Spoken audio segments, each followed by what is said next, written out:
saya Evita Dwi Damayanti dari Prodi D4 Komputerisasi Akuntansi Sore, cabang Universitas Telkom Kendal. Di sini saya akan mempresentasikan mata kuliah auditing yang berjudul Esai Audit dan Perkembangan Teknologi Informasi saat ini dalam pengaruh layanan jual beli online. Nah, di sini ada pendahuluan. Dari pendahuluannya, perkembangan teknologi di era sekarang saat ini penting bagi kehidupan manusia. Teknologi informasi merupakan segala sesuatu apapun yang dapat membantu manusia dalam penyampaian dan penyebarluasan informasi dengan menggunakan media televisi, internet yang telah memasuki kehidupan manusia. Perubahan lingkungan yang pesat dan luas ini didukung oleh kemajuan teknologi informasi di segala bidang bisnis, ekonomi, sosial, dan budaya. Salah satu hadirnya internet telah menunjang efektivitas operasional perusahaan, terutama peranannya sebagai sarana komunikasi serta untuk mendapatkan berbagai informasi yang dibutuhkan oleh sebuah badan usaha. Dengan perkembangan teknologi informasi saat ini telah menciptakan peluang bisnis yang baru, di mana transaksi bisnis makin banyak dilakukan secara elektronika. Sehubungan dengan perkembangan teknologi informasi tersebut, memungkinkan setiap orang dengan mudah melakukan perbuatan hukum, misalnya melakukan jual beli. Perkembangan internet memang cepat dan memberi pengaruh signifikan dalam segala aspek kehidupan. Internet membantu kita sehingga dapat berinteraksi, berkomunikasi, bahkan melakukan perdagangan dengan orang dari segala penjuru dunia dengan murah, cepat, dan mudah.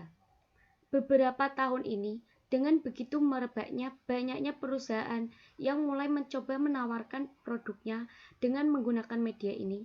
Salah satu manfaat internet adalah sebagai media promosi suatu produk yang di-online-kan melalui internet dan dapat membawa keuntungan besar bagi pengusaha karena produknya dikenal di seluruh dunia.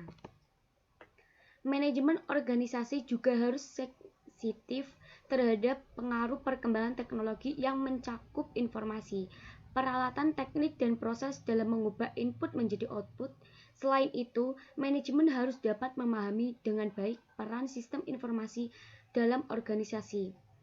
Perubahan lingkungan ini juga menuntut akuntansi manajemen sebagai suatu sistem informasi untuk menyediakan informasi yang dapat dipercaya relevan, tepat waktu, lengkap, dapat dipahami, dan teruji dalam rangka pengambilan keputusan manajemen. Audit teknologi informasi adalah bentuk pengawasan dan pengendalian dari infrastruktur teknologi informasi secara menyeluruh. Audit teknologi informasi ini dapat berjalan bersama-sama dengan audit finansial dan audit internal, atau dengan kegiatan pengawasan dan evaluasi lain yang sejenis. Nah, teknologi informasi dan perkembangannya. Penjelasannya sebagai berikut. Teknologi informasi muncul sebagai akibat semakin merebaknya globalisasi dalam kehidupan organisasi. Semakin kerasnya persaingan bisnis, semakin singkatnya siklus hidup barang dan jasa yang ditawarkan, serta meningkatkannya tuntutan selera konsumen terhadap produk dan jasa yang ditawarkan. Untuk mengantisipasi semua ini, perusahaan mencari terobosan baru dengan memanfaatkan teknologi. Teknologi informasi dapat didefinisikan sebagai perpaduan antara teknologi komputer dan telekomunikasi dengan teknologi lainnya, seperti perangkat keras, perangkat lunak, database, teknologi jaringan, dan peralatan telekomunikasi lainnya. Ada berbagai macam sistem informasi dengan menggunakan teknologi informasi yang muncul. Di antaranya, pengguna internet tidak hanya terbatas pada pemanfaatan informasi yang dapat diakses melalui media ini, melainkan juga dapat digunakan sebagai sarana untuk melakukan transaksi perdagangan yang sekarang di Indonesia telah dimulai diperkenalkan beberapa perusahaan, yaitu electronic commerce atau yang lebih dikenal dengan e-commerce, yang merupakan bentuk perdagangan secara elektronik melalui media internet. E-commerce pada dasarnya merupakan suatu kontak transaksi perdagangan antara penjual dan pembeli dengan menggunakan media internet. Jadi, proses pemesanan barang dikomunikasikan melalui internet.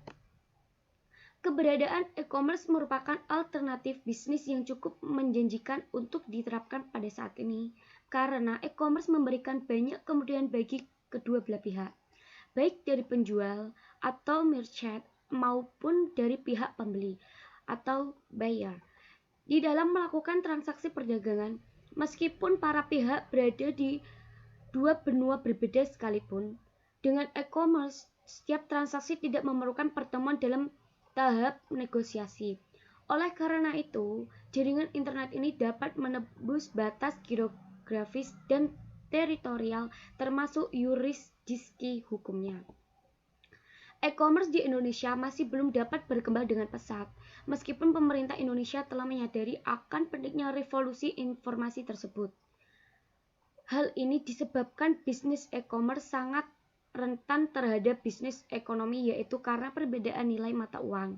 Lebih-lebih pangsa pasar yang ada masih kecil dibandingkan dengan populasi penduduk Indonesia. Yang kenyataannya yang ada di Indonesia, ternyata e-commerce tidak mampu membuat perubahan yang cukup besar. Terdapat beberapa faktor yang dapat dipercaya tidak mendukung perkembangan e-commerce di Indonesia, dan tepatnya 6 kualifikasi utama, yaitu 1. Infrastruktur, 2. Kesadaran, 3. Keamanan, 4. Internet banking, 5. Budaya atau kebiasaan, 6. Penyediaan e-commerce.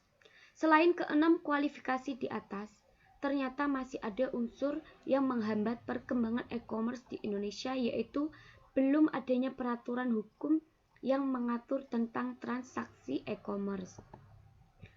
Dari sekian banyak permasalahan yang mungkin dihadapi atau akan dihadapi di media internet ini, belum ada satu peraturan pun yang dikeluarkan untuk mengaturnya. Sedangkan kebutuhan bagi tersedianya media ini semakin meningkat dari hari ke hari, di mana semakin banyak orang sudah mulai melakukan transaksi jual beli dengan menggunakan media internet. Di dalam e-commerce pasti terdapat dampak positif dan negatifnya. Dampak positifnya yaitu 1. Dapat meningkatkan market force atau pangsa pasar. 2. Menurunkan biaya operasional atau operating cost. 3. Meningkatkan consumer loyalty. 4. Meningkatkan supplier management. 5. Meningkatkan daya kreativitas masyarakat. Berbagai jenis produk dapat dipasarkan dengan baik. Begitu juga sebaliknya. Adapun dampak negatifnya yaitu 1. Kehilangan kesempatan bisnis karena gangguan pelayanan. Kesalahan ini bersifat kesalahan non-teknis seperti aliran listrik tiba-tiba padam. 2. Kerugian yang tidak terduga disebabkan oleh gangguan yang dilakukan dengan sengaja. 3. Kehilangan kepercayaan dari para konsumen. 4. Pencurian informasi rahasia yang berharga. 5. Kehilangan segi finansial secara langsung karena kecurangan. Ruang lingkup mencakup audit terhadap sistem informasi penjualan yang diawali pada bagian marketing, penerimaan order, hingga pembuatan laporan penjualan. Sedangkan pengendalian prosedur dan pelaksanaan sistem informasi dibagi menjadi 2 bagian, yakni 1. Pengendalian umum atau general control mencakup pengendalian manajemen keamanan dan pengendalian manajemen operasi. 2. Pengendalian aplikasi atau application control mencakup pengendalian boundary, pengendalian input, dan pengendalian output. Begitu pula alasan diperlukan audit teknologi informasi. Yang pertama, kerugian akibat kehilangan data. Yang kedua, kesalahan dalam pengambilan keputusan. Berbagai masalah yang timbul akibat perkembangan teknologi informasi dan cara mengatasinya. Perkembangan teknologi informasi di satu sisi menguntungkan akuntansi manajemen, tetapi di sisi lain dapat menimbulkan beberapa masalah. Bahkan teknologi informasi merupakan salah satu penyebab adanya tekanan bisnis pada organisasi. Permasalahan yang timbul akibat perkembangan teknologi informasi adalah sebagai berikut. 1. Untuk menerapkan teknologi informasi dalam perusahaan memerlukan biaya yang besar.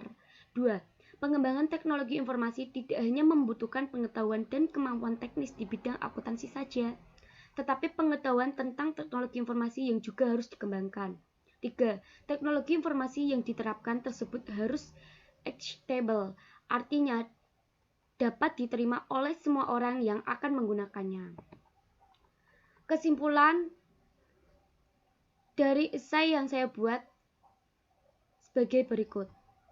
Untuk mempertahankan kelangsungan hidup sesuatu, organisasi harus disadari bahwa lingkungan usaha akan selalu berubah, termasuk teknologi informasi yang juga mengalami perkembangan. Dengan berkembangnya teknologi informasi mengakibatkan perubahan dalam bidang akuntansi manajemen.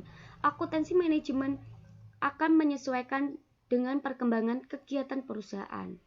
Kehadiran teknologi informasi memberikan banyak manfaat bagi perusahaan, seperti mampu meringankan aktivitas bisnis yang kompleks serta menghasilkan informasi yang dapat dipercaya, relevan, tepat waktu, lengkap, dapat dipahami dan teruji dalam rangka perencanaan.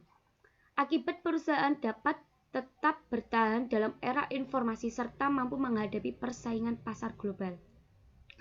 Selain menghasilkan manfaat, perkembangan teknologi informasi juga dapat menimbulkan beberapa dampak negatif bagi perusahaan, seperti tertutupnya kesempatan kerja, timbulnya resistance to change, serta timbulnya kejahatan teknologi informasi yang dapat merugikan perusahaan.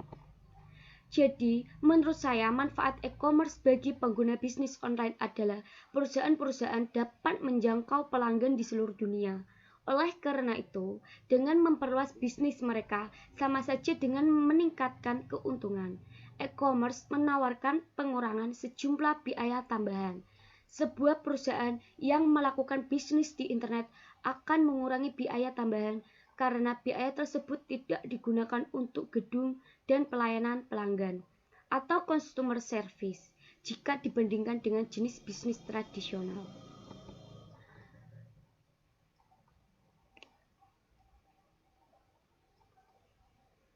Itulah presentasi dari saya. Apabila ada kesalahan kata atau penulisan yang tidak jelas, saya mohon maaf. Terima kasih. Assalamualaikum warahmatullahi wabarakatuh.